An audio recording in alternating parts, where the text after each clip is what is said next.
Throughout the 1960s, the reproductive rights movement fought long and hard to gain abortion rights for all women.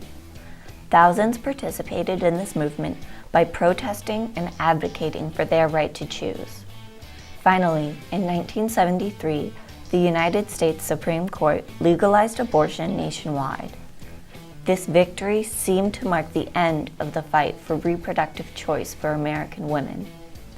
However, just 3 years later, this choice was effectively eradicated for low-income women. The Hyde Amendment was passed in 1976 to prevent women from using federal funding for abortion services. The amendment makes exceptions for the narrowly defined instances of rape, incest, and risk to the mother's life. This means that any woman covered by Medicaid, the federal insurance program available to low-income individuals and families, will not receive insurance coverage for abortion services. According to Henry Hyde, who introduced the bill, this amendment reflects anti-abortion efforts to undermine Roe v. Wade. I certainly would like to prevent, if I could legally, anybody having an abortion, a rich woman, a middle-class woman, or a poor woman. Unfortunately, the only vehicle available is the Medicaid bill. 1 in 5 women rely on Medicaid, which equates to about 31 million women not having access to a supposed legal right, and based on the racial makeup of the United States, in which Black and Hispanic Americans are disproportionately low income or poor, the Hyde Amendment largely affects women of color.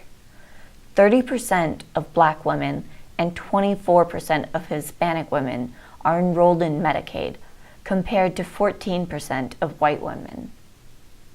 Additionally, the unintended pregnancy rate among women living under the poverty line was 5 times that of women living above it, and 75% of abortions reported in 2014 were among low-income women.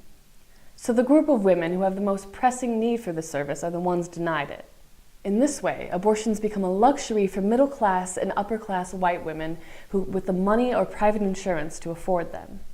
Control over one's body shouldn't be a luxury. The average cost of abortion in America is $480. The reality is that in order for a poor woman to save up for an abortion, she has to choose to sacrifice the basics, like food and shelter for herself and her family. This is a choice that no one should be forced to make. And it goes beyond Medicaid.